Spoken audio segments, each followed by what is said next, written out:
sebelah aku ada Aku Kenny Dianis Putri. Oke, halo Kak Kenny, gimana kabarnya? Baik, aku baik sekali. Kelihatan makin happy aja nih Kak. Terima kasih. Jadi gimana? Aku sehat banget dong. Wah, aku kamu juga serius senang banget nih. Kak, ngomong-ngomong nih ya, biasanya kita ngomongin politik. Kita kesampingkan ngomongin politik, hari ini aku pengen denger nih. Sempet tahu kalau Kak Kenny itu punya perjalanan supranatural ya? Supranatural, oke. Serius itu Kak? Serius. Sebelum itu kita cocok sini udah hitam-hitam Ya, ya. hitam-hitam itu menandakan apa? Misterius. Misterius. Kak Kenny boleh gak diceritain gimana nih perjalanan awalnya sampai bisa ada kisah-kisah selanjutnya di supranatural tersebut? Oke, mungkin awal-awalnya mungkin sebelum datang itu gitu ya, kita itu mungkin ini kan supranatural ya, tapi sebelum supranatural juga kita spiritualnya harus kuat. Betul. Nah jadi mungkin diri ini sudah spiritualnya kuat, sudah membuang energi jahat, sudah membuang energi yang tidak baik atau negatif, sudah bersih diri, hidup lagi baru. Ya istilahnya kalau dalam istilah agama hijrah ya. Tapi mungkin saya itu istilahnya pengen yang umum aja gitu, kayak supranatural. Ada beberapa yang mungkin hari ini gitu saya ada beberapa organisasi yang ada jurusannya gitu supranatural. Mungkin tadinya saya agak mindernya tuh maaf ya si Kenny dukun gitu. Terus ada bahasa yang lebih indah cenayang gitu, gimana atau pananyaan gitu atau gimana. Awal-awalnya sih saya juga ketebak apa yang mau orang itu bicarakan, apa yang mau itu orang itu lakukan dan apa kejadian ke depan. Atau sudah ada kayak saya lupa istilahnya. Seperti lupa ya ada istilahnya, jadi kayak udah tahu gitu siloka. Nah jadi sudah tahu apa yang terjadi, ini udah ada kisi-kisi gitu kali ya, udah tanda-tanda gitu ya. Kayak contoh aja kayak kemarin gempa di Cianjur, terus di Gunung Salak gitu. Yang terdekat itu sih ya kan gempa Cianjur itu yang paling parah gitu, dan di Gunung Salak itu saya tuh lagi perjalanan ke Yogyakarta sama adik-adik mahasiswa, karena mereka nggak semuanya bisa nyetir kan, jadi saya nyetir sendiri gitu di tol gitu. Udah ada tuh kayak mimpi, terus udah gimana di perjalanan ada yang aneh, terus tiba-tiba saya berdoa kepada Tuhan gitu, ini ada apa? Terus aku menginjakan kaki dan berdoa, bakal terjadi sesuatu. Benar itu pas nyampe Jogja, Menteri Sosial ngomong langsung. Tapi saya udah tahu itu kayak mimpi. Di perjalanan ada istilah-istilah kayak ngelihat mobil, kayak Gunung Merapi, ada hujan angin badai sergap, itu udah tahu gitu.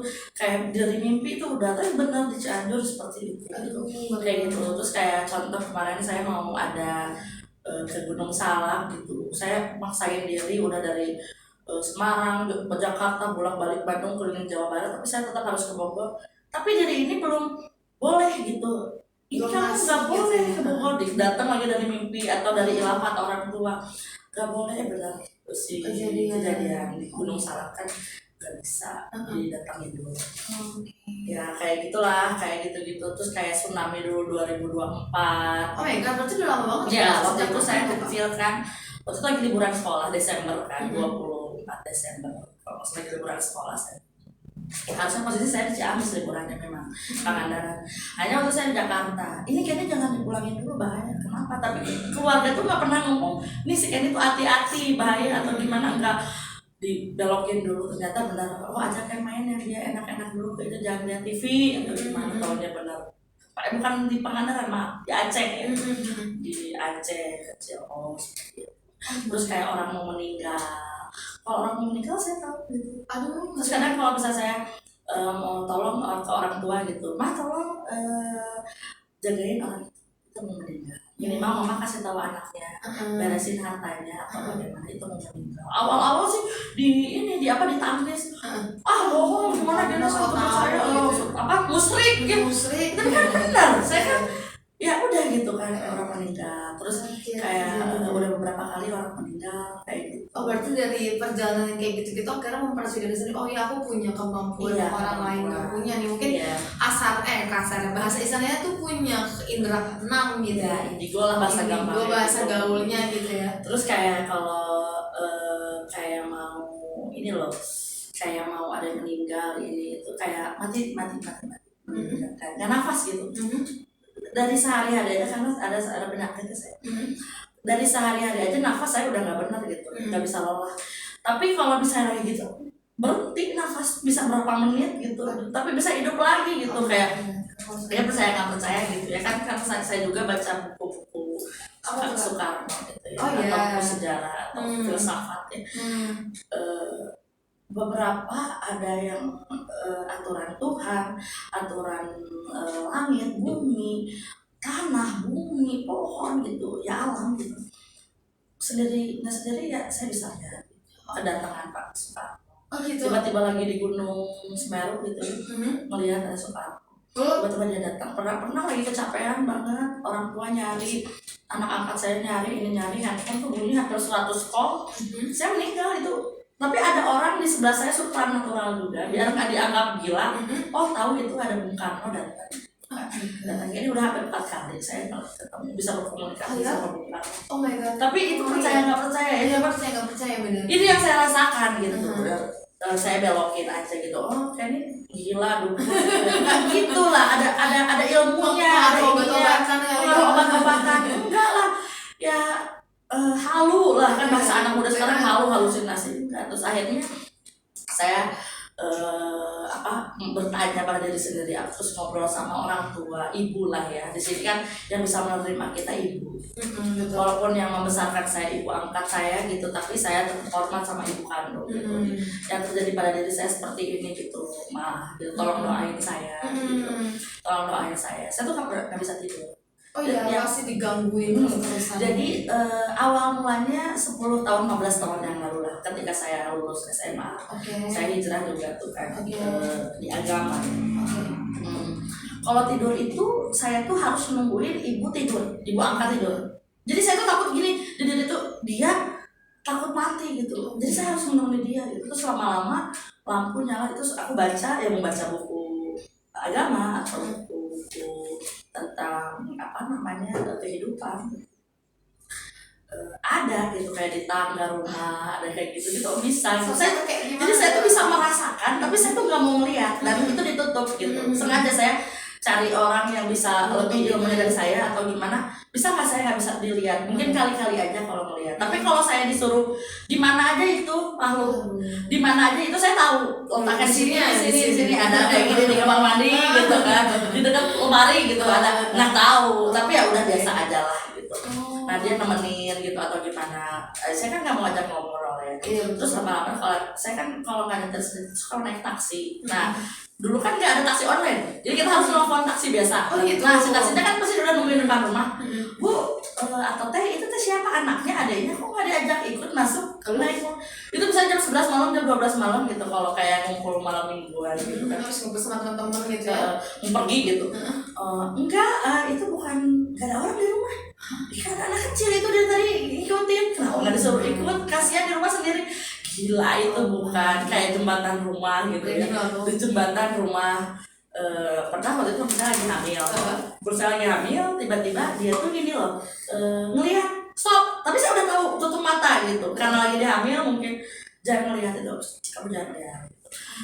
Tutup mata kayak gitu, terus kayak benda jatuh sendiri, pintu nutup sendiri. Kayak sih kan kalau kayak gitu biasanya. Awalnya keganggu, takut, takut risih gitu, tapi sekarang udah biasa. Sekarang mau pintu ini, mau ada yang batuk ngetok pintu segala rupa. Sekarang udah biasa aja gitu, udah gak takut, udah berani. Jadi sekarang 24 jam juga mau di luar atau saya nggak pulang ke rumah pun saya berani. Oh my god. Cuman ya pengennya sih ada teman gitu. Nah terus saya pas udah gitu sebelum ini tuh apa sih yang bisa kita gunain untuk orang lain. Iya. Ini bentar, sebelum kesana aku pengen tahu ini turunan atau iya dari kakek, dari mama ada bisa suka ngebantuin orang sakit, suka ngebantuin orang yang susah. Ya kalau dari keluarga papa itu kuat agamanya itu karena Padang Jawa gitu. Oh, kamu Padang Jawa. Padang, keluarga Padang gitu ya, tinggalnya di gunung kali. Terus ya sama keluarga Jawa di Keraton. Jadi masih kepercayaan masih kental banget gitu. Ya mau nggak mau percaya sama yang kayak gitu ya. Iya, Mau betul. dan anak. Jadi saya tuh udah mencegah hidup saya tuh supaya nggak masuk ke ranah dunia supranatural, tapi belok gitu. Tadinya tuh saya tuh pengen jadi ustazah, jadi ustazah terus ceramah gitu kan, enak gitu. Terus ngelihat santri-santri gitu di pesantren, ternyata Tuhan menghendaki jalan saya lain. Terus awal-awal saya tuh suka dipijitkan, saya suka dipijit badan, seluruh badan gitu. Terus nah rumah saya itu, saya kan kalau rumah dulu di nenek atau kan di apartemen. Nah rumah tuh kosong. Nah rumah kosong itu suka dipinjemin dipinjemin itu ke yang sakit, terus ke yang mau meninggal atau dikontrakin orang. Nah pernah dipinjemin ke supranatural juga. Jadi sama-sama mungkin energi rumah aku tuh kuat banget gitu kayak gitu kan, karena udah banyak kehidupan di situ gitu. Bisa nggak ya saya tinggal di situ ya, akhirnya saya coba tinggal di rumah situ baru sekitar 2-3 tahun bisa itu nerima energinya. Ya mungkin saya ingat dari waktu kecil saya dulu suka dipijit gimana gitu. Dan akhirnya saya bisa pijit. Saya nggak bisa langsung kamu jadi dukun panggil saya pengen jadi ini dibayar saya harus itu, nggak kayak gitu juga. Awalnya saya pijit, jadi saya pijit dulu terapis lah, pijit lama-lama saya naik tingkat ke totok badan, totok aura, totok wajah gitu kan, buat energi auranya keluar atau biar kesehatan. Betul. Jadi titik dari jantung apa pusing kepala tahu saya. Berarti kakak bisa ini ya ngobatin orang juga ya? Bisa. Cuman ya yang nggak bisa tuh ngobatin diri sendiri, harus obat. Harus sama orang lain juga. Obat apa sudah gitu. Akhirnya karena waktunya kalau mijit itu lama ya, maksudnya tenaga fisik yang keluar terkuras. Aku pindah ke totok biar sebentar 15 menit, 20 menit jadi. Nah habis pindah ke totok lama-lama bosan juga, energi tetap keluar. Nah karena mamah juga bisa, mamah tuh udah pensiun karena mamah PNS kan. Nah ya udah mamah tuh mamah kalau ada pasien aku ke mamah. Jadi aku mama aja karena daripada nggak ada kegiatan di rumah selain kumpul sama teman-temannya atau teman arisan ya mama lebih sibuk ya ibu ya setelah pensiun tuh awalnya sih di rumah, tapi tahun kedua tahun ketiga ya dia sibuk lah dari ibu ya banyak pasien hampir 100 lebih pasien dari yang mulai mau jadi menteri, yang jadi direktur, yang jadi gubernur, anggota dewan, yang pengen lulus sekolah, pengen sekolah, dari yang sakit, dari yang pengen punya pacar, pacaran banyak banget. Cuman ya udahlah, kalau emang ini jalan hidup saya gitu. Kamu ngomongin Cenayang nih. Masuk nih kamu ngomongin Cenayang. Ada nggak sih gambaran-gambaran presiden kita di 2024? Saya tetap yakin sih. Itu tuh yang rambutnya putih. Oh iya, sip banget. Gimana tuh gambaran kedepannya, ada nggak kira-kira kalau nanti beliau dipimpin sama beliau tuh gimana? Kalau dari Om Ganjar, kan Om Ganjar itu kalau cewek tuh ayu. Dia ayu versi cowok. Versi cowok apa ya? Gagah? Bukan. Ayu tuh karismatik gitu kali ya. Karismatiknya keluar banget. Sama ayu gimana sih? Kita ayu kan? Kalau cewek anggun, ayu. Nah kalau cowok apa ya bahasanya? Berwibawa. Beda bukan. Apa ya kalau cowok ya? Bingung juga sih, aku belum pernah dengar mungkin. Kayak itulah ya. Apa ya? Kalem kali ya? Kalem. Cool. Oke, bahasa gaulnya cool. Bahasa gaulnya cool. Terus kalau dilihat dari Profesor Mahfudnya ya, dia itu sangat tegas. Dan kayaknya hidupnya pedih banget, jadi bisa menebarkan aura suksesnya gitu ke orang banyak. Perjuangannya bisa dilihat gitu ya. Keren banget. Oke banget. Seorang profesor tapi mau dia menjadi pengajar. Bayangkan. Setuju sih aku sama Kak. Terus satu lagi juga, saya satu bisnis sama profesor. Satu bisnis sama profesor. Yang di situ bisnisnya itu ya banyak orang-orang yang kayak saya gini yang bisa melihat masa depan, yang anti korupsi, bebas narkoba, bebas rokok, bebas itu bisa sembuh.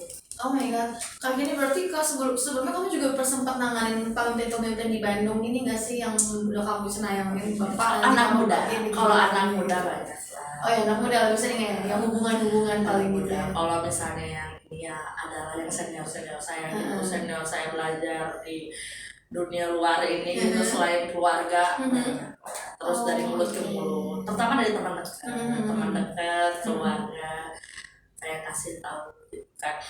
Apa sih rata-rata sih orang tuh kalau nggak percintaan keuangan, Setuju sih, percintaan keuangan yang kalau paling percintaan misteri keuangan gitu. iya gitu. Paling kepo nih kita sama percintaan kapan nih punya pacar Ya, gimana nih dia pikir hubungan. kan ini kerjaan jasa gitu ya. Ya kalau nggak bisa bisa saya lakukan ya kenapa enggak gitu, ngapain harus malu. Awalnya saya minder, jujur saya minder, cuman lama-lama saya tambah percaya diri. Kak yang paling terhoror ada nggak sih kejadian Ada waktu kamu itu ini? saya kan ke Ranca Buaya kan, Oke.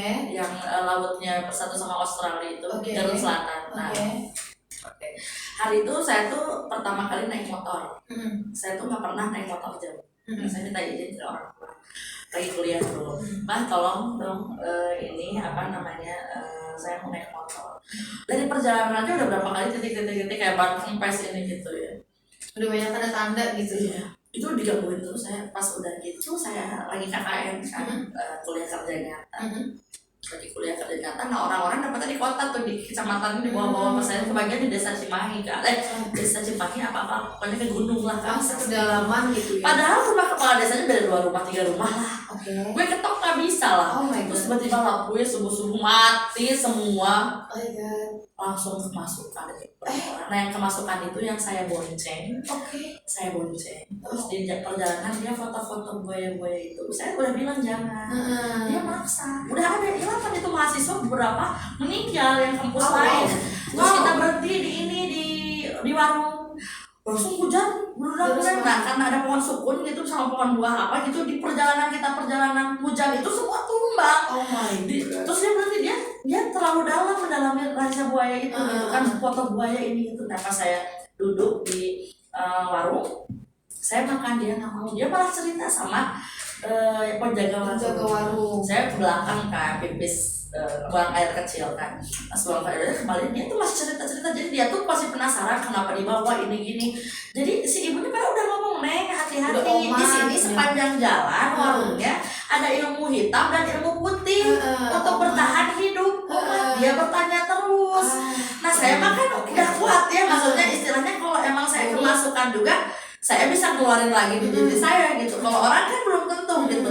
Pas udah gitu akhirnya dia tuh masih ini bertahan, terus dia begini aja sampai 24 jam dia kayak gitu tunduk sampai kemasukannya hampir 2 hari. Terus kita nggak bisa pulang sampai tiba-tiba nggak ada yang bisa jemput kita pulang naik mobil truk yang buat sapi-sapi itu loh. Berapa puluh mahasiswa naik itu turun ke bawah, dia duduk di depan masih kayak gini ngeliat saya gini aja terus. Saya salah apa? Saya kan cuma membonceng dia dan saya juga nggak ikut foto-foto atau mendalami seperti dia. Kenapa saya nggak kemasukan, dia kemasukan gitu sampai berhari-hari, sampai bingung semua.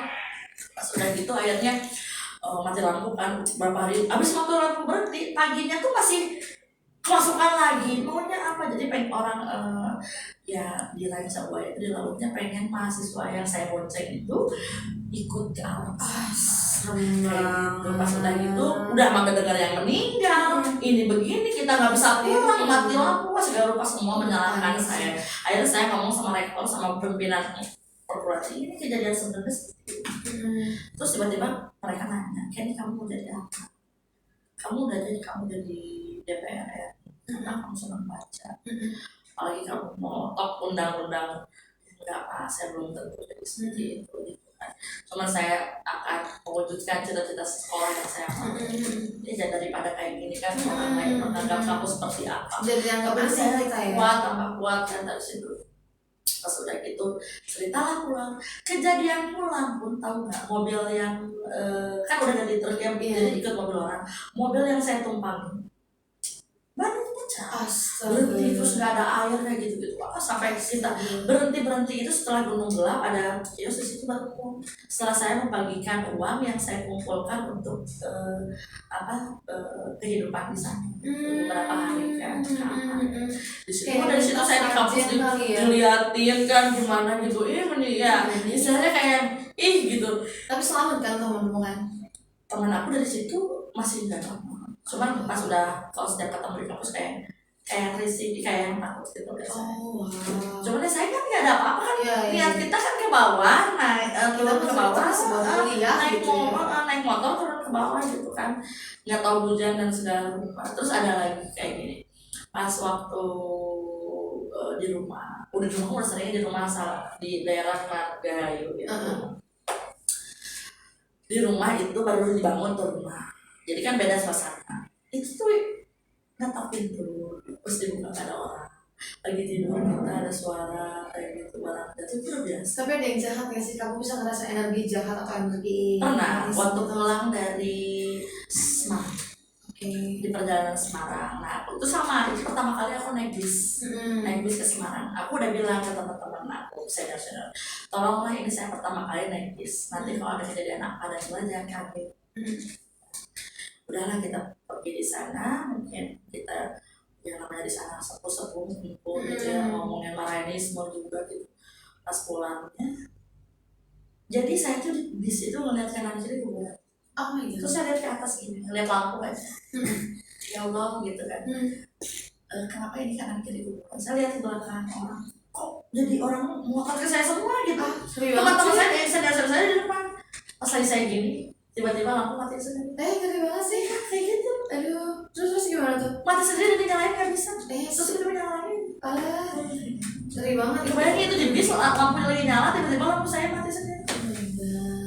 Itu kamu ngerasa nggak sih kalau ada orang yang nggak suka sama kamu terus kalau dia maaf balik di bis lampu mati semua, tiba-tiba lampu saya nyala sendiri. Kebalik. Oh my god.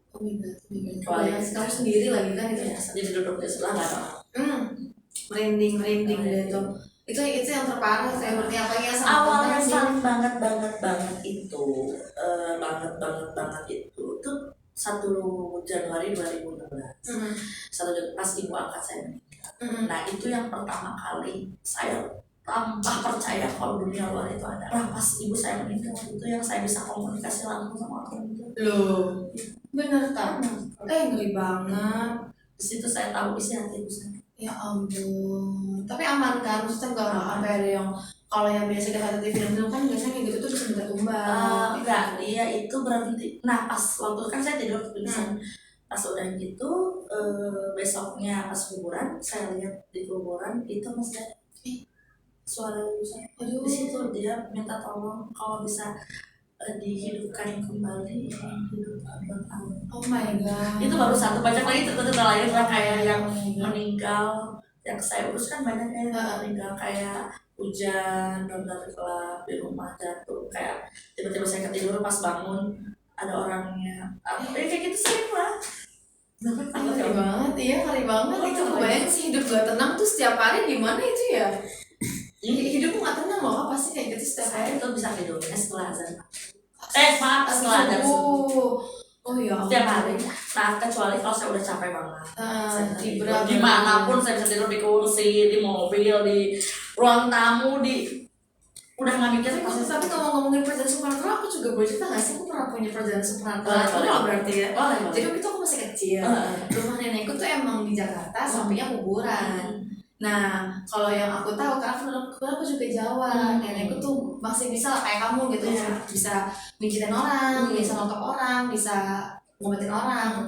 Sekali waktu entah kenapa aku lagi nyandarin kaki itu ke tebing di dekat jendela, tiba-tiba ada orang sosoknya kayak tengkorak berdarah-darah, bentuknya kotak itu kayak American Idol yang kotak gitu, terus bawa tas. Aku dengan polosnya itu kayak apa sih yang iya semacam itulah, tapi itu kondisi masih siang hari. Terus itu orang atau hantu, gue bilang itu kok yang rentenir gitu ya, pakai tas lempang gitu terus berdarah-darah jalannya. arah ke kuburan lagi kan. Oh ya, terus aku cerita sama nenekku, iya memang di sini ada. Loh kenapa aku bisa lihat? Aku takut banget tuh dari situ. Semenjak dari situ terus waktu kecil aja sih, untungnya selama aku tinggal di Bogor aja, sesudah aku dewasa bersyukurnya tuh udah mulai ketutup tuh satu persatu tuh. Terus pernah juga di rumah itu waktu kepindahannya di Jakarta ke Bogor kan, rumahku masih kampung kan dulu kan, masih banyak sawah, masih banyak pohon jambu, pohon bambu. Iya, masih perkampungan habis lah. Di situ baru pertama kali pindah, aku lagi tidur ya, aku sebenarnya tinggal ceritanya ini, aku lagi tidur sama adikku, kasurnya kan dua, rantai apa susun dua gitu, aku di bawah, aku di atas, adikku di bawah nih. Terus tiba-tiba karena emang terbiasa nggak ada pintu juga, ngelohok gitu pintu, terus ada yang datang, kunti dong. Aduh, terus dia megang kakiku, megang jempol aku, ngelus-ngelus, habis itu duduk di kasur adikku. Wow, gitu. Itu pertama kali kamu lihat? Itu pertama kali. Terus lihat lagi? Abis itu udah nggak pernah lihat lagi. Setelah kejadian itu kayak mungkin nenekku juga khawatir kali kan, mungkin juga bisa nurun kayak kamu tadi malam tanya akan nurun atau gimana.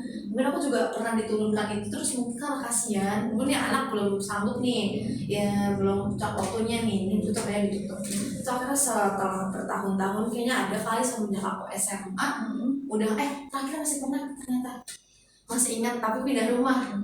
Kalau yang di rumah yang baru itu aku ngeliat abang kandungku yang meninggal.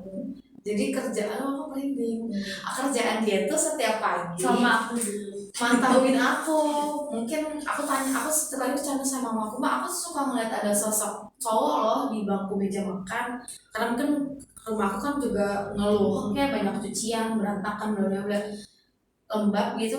Terus abangku tuh nggak sekali dua kali. Yang pertama sering ngeliatin aku lagi nyetrika baju, terus kedua ngeliatin aku lagi masak di dapur. Jadi kayak tiba-tiba dia nongol. Tapi aku nggak ngeliat sosoknya, cuma kayak sawir-sawir nih di ujung mata. Terus di bangku lagi begini, aku bilang sama mama, itu siapa sih sosok cowok? Aku bilang abangku gitu. Wah, aku makin nggak berani dong, udah deh mama minta tutup aja deh, ini kayak ngeri-ngeri juga nih. Sebelum azan kan aku tidur sekitar malam-malam kan lihat TikTok atau baca buku gitu. Itu pembantu aku tuh tidur dan itu belum jamnya dia bangun. Ada yang memang di depan itu belum di kamar kan, aku keluar bi, mau kemana bi? Sering banget tuh gitu. Aku bi kemana? Hantu. Hantu. Kayak tadi lagi diem di mana ya aku tadi? Oh lagi di pantai. Lagi diem duduk gini, banyak tamu kan? Blok jatuh. Kan apa itu? Aku nggak gerak gitu hantu. Ya maksudnya itu dunia lain. Dunia lainnya emang dunia percaya goib yang bisa dilihat. Kenapa bisa gitu ya? Itu mungkin energi kitanya lagi kuat. Dia merasa tertantang. Gitu. Dia merasa tertantang, mungkin jadi dia pengen diakui kalau dia tuh oh my god, dari juga saya. Dia tuh ngebantu, kadang kadang tapi bikin orang takut yang memang belum percaya. Tapi kan kalau di agama ya percaya gitu. Berarti kan kalau ada dunia lain ya kita harus percaya. Meskipun secara kehidupan sehari-hari nggak mungkin dan bisa menghasilkan penghasilan kehidupan buat saya juga kenapa gitu. Benar. Oke, so ini seru banget sih ngobrol masalah supernatural nih kan. Wow, pengalaman kayak gitu berarti kita hidup berdampingan ya. Hidup benar-benar berdampingan sama yang percaya kita nggak percaya. Yang pasti kita tetap harus jaga kelakuan, jaga sikap, terus dan tahu doanya gimana. Kalau mereka selalu ada. Gimana. Mungkin kalau sosok orang-orang besar di Indonesia yang hadir ya, kita bisa ngembangin diri bahwa kita mungkin punya pengetahuan lebih dan ilmu gitu kan untuk mempercaya tambah bikin kita yakin gitu kalau ini Indonesia gitu. Tapi kalau yang kayak orang harus kecelakaan gitu, habis kayak gitu ya iya sering tuh kamu kayak gitu. Ya aku nggak mau gitu sih. Tapi lama-lama aku kayak di kuburan malam gitu jadi biasa aja. Jadi kayak kalau aku ke makam jarang gitu malam nggak takut. Oh my god, sudah terlatih juga, sudah belasan tahun. Kamu keren banget sih Kak ini. Satu lagi ada yang mau menjelaskan. Waktu lebaran kemarin, Oke. Saya sendiri kan, mama ada ke Jakarta, mama sama saya ke makam, minta antar, ada anak kosan teman minta anterin dong, pas naik ke atas udah disambut ayah saya Oh my god. pakai jenggot panjang tadi pas dilihat lagi udah kemana udah lama banget kan aku udah berharap besar. udah 25 tahun gak ketemu ayah. Pas begitu dia ada jadi kayak berharap kan. itu adalah surga dunia. Oh, okay. Kita bisa ketemu orang yang meninggal, mati rindu gitu. Oh my god. Ya kan kalau di mimpi aja sih kayak gini loh, di mimpi kejadian orang, tapi mimpinya tentu ke saya, nanti saya cross check ke orangnya. Ya udah biasa, atau ketemu orang meninggal di mimpi kan biasanya. Ini nyata, dong kan kita seneng banget. Serem. Serem gimana? Iya, serem gitu. Benar-benar. Oh my god, ini perjalanan supernatural kamu banyak juga ya kan ya. Emang dari tadi banyak ya cerita? Banyak banget itu, sumpah itu sebanyak. Tapi gak takut kan kamu? Abis ini kamu di ramal ya? Oh ya, boleh kita takut. ramalan di luar video ya. Tapi sih nggak waktunya nggak cukup nih di sini. Kalian nih ngomong soal supernatural, kita terima kasih banget. Iya, sama-sama. Hari next kita bakal ngobrol-ngobrol bareng lagi sama Kak Eni di topik-topik selanjutnya. Bye bye. Bye bye.